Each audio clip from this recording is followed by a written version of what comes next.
Hi folks, Toad here with Visordown.com and welcome to our track review of Triumph's very nice Speed Triple RS. So very quickly before we go into this review, please don't forget to hit like and subscribe and hit the notification bell so you can stay up to date with all of Visordown's latest videos. And for all the latest news, reviews and features, please head over to Visordown.com.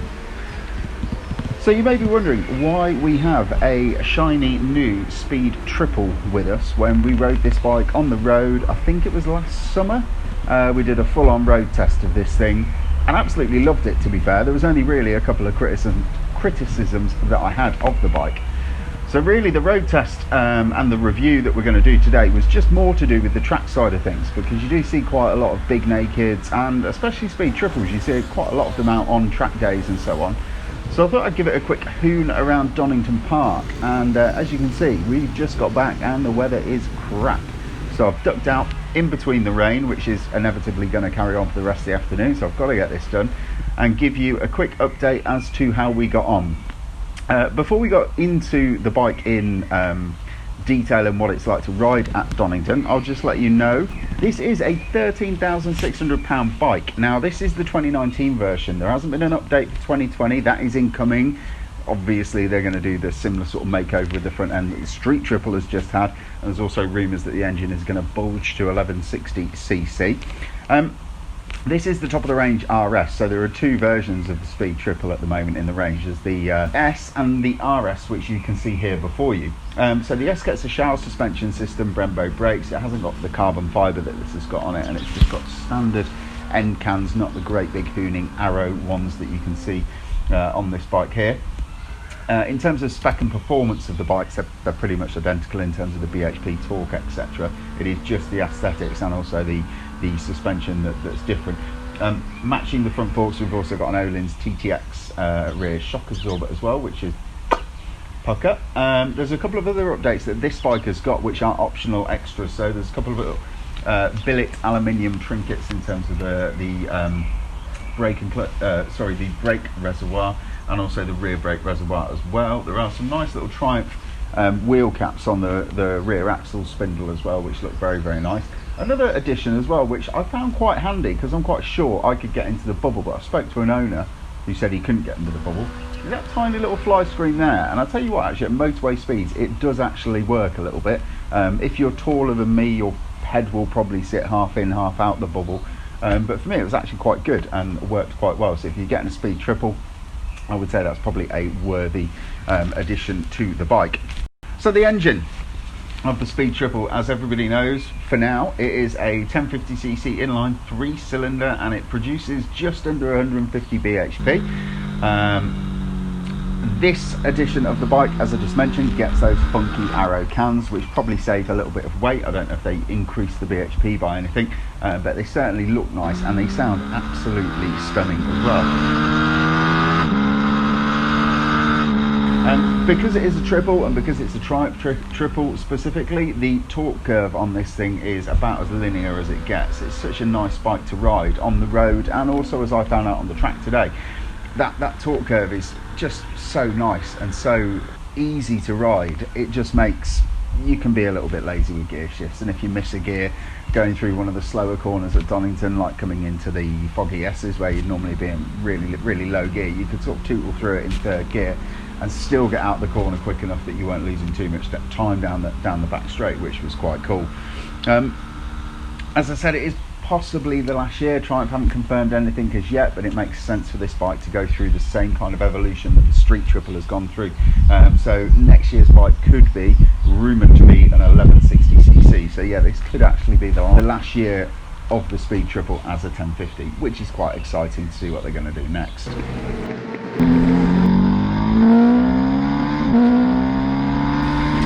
Just going to talk about the suspension, then going to go through the handling and the way that the bike performed on track at Donington. So as I said, we've got 43mm fully adjustable Öhlins NIX 30 USD forks up front. We've also got an Öhlins TTX rear shock absorber, which again, as you'd expect, has got all the adjustability and twiddling that you can do under the sun. My only real criticism of this bike when I rode it on the road last year was that I found the suspension setup to be a little bit harsh, and it can be a little bit jarring. It's not helped that it's got quite a hard seat, so you feel everything. You know, if you ride over a 10 pence piece, you can really feel it through the seat.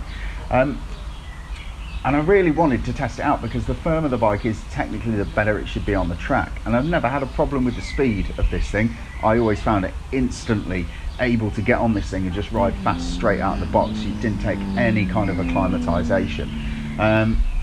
And it was a watershed moment when we got it out on the track and we were out at Donington Park. That firm suspension setup and the kind of rigidity that the bike has got throughout the frame, the chassis, and also the suspension just makes total sense. You're getting so much feedback from the bike all the way around the track, going down Craner curves. It's just like the bike's talking to you through the handlebars all of the time, just letting you know what's going on at the front end. And the same with the back end when you're coming out with slower corners. You can just feel everything that the bike is doing. And it was really an eye-opener for me because I've never ridden a speed on track before. I've ridden the Street Triple RS on track, went to the launch of that last year at Cartagena and absolutely loved it. But I just wanted to see how the RS, the top spec version, translated as a track tool. And you know what, the suspension setup makes total sense on track. It is still probably that tiny little bit too hard for me on the road, but on track it is absolutely phenomenal. And the little communication that you get from the bike as well, it also has one of the most pucker front ends of any bike out there.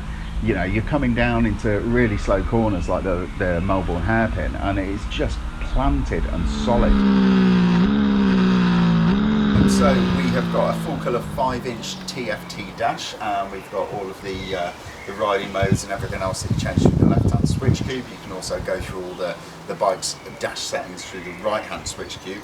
You've got the rain, road, sport and rider mode on this one, which rider is obviously user configurable. I spent most of the day sort of dotting between rider because I got the traction control in that fully turned off, and the sport mode as well, just to kind of see what the difference in the traction control was and how neat and how tidy it was.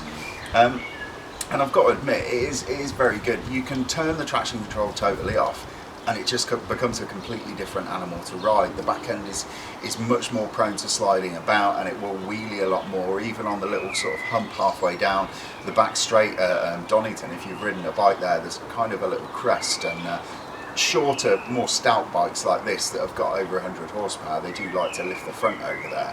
And you could turn the traction control off and go into the rider mode, and the next lap when you went over that sort of little hump, you could just feel the front end was lifting more than it had the previous laps. It was entertaining, and it was interesting to sort of dial into it at that level and sort of constantly change it just to see how the bike was changing. I did start off the day just in normal sort of road mode, but the only reason for that was the weather had been like this for about 3 days prior to the track day, so it meant that the surface was really slick, and if you've ridden at Donny, it's not a nice place to ride in the wet. So the traction control on this thing is basically the wheelie control, so it all sort of feeds into the IMU.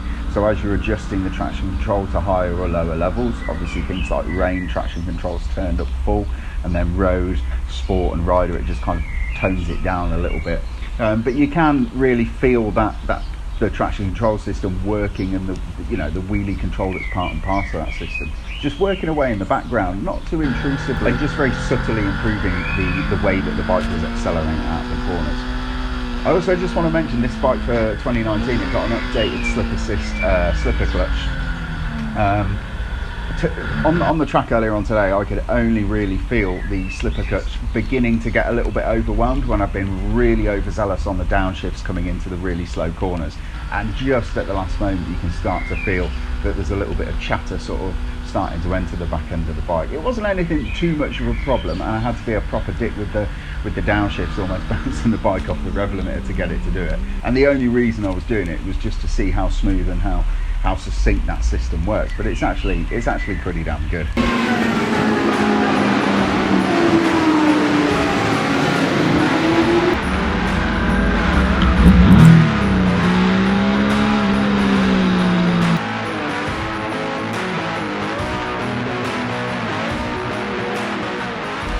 So there you have it. I guess you can say that Visordown has now thoroughly tested the Speed Triple RS, being as we've tested it on road last year, exactly the same bike, and now we've done a bit of a mixed weather session at Donington Park. As I said earlier on, this RS with the slightly firmer suspension, it's a little bit sportier in every sort of way.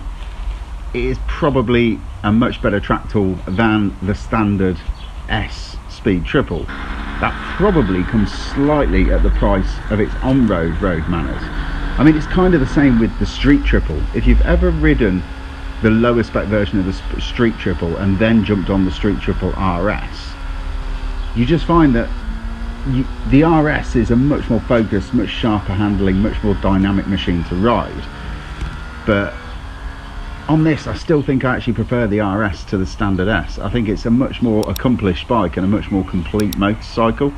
Plus you get gold forks. I mean, black and gold anodized forks, they've got to be worth a couple of BHP.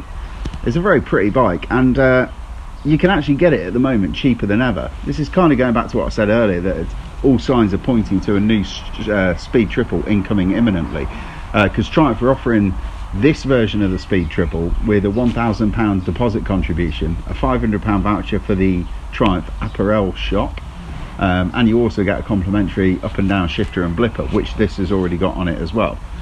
So it's actually a pretty good deal. There might not be a better time to get one of these parts in your garage, or you could wait a couple of months and get the new Speed Triple when that comes out. Triumph probably aren't going to like me for saying that, but it is true, and everybody kind of knows it. One of the worst kept secrets of motorcycling at the moment.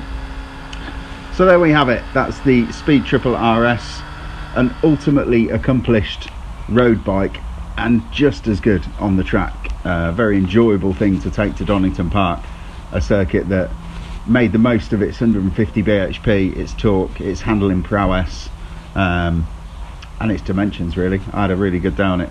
Thanks for Triumph for letting us have it, and you can read a full review of this bike over on Visordown.com. Cheers folks.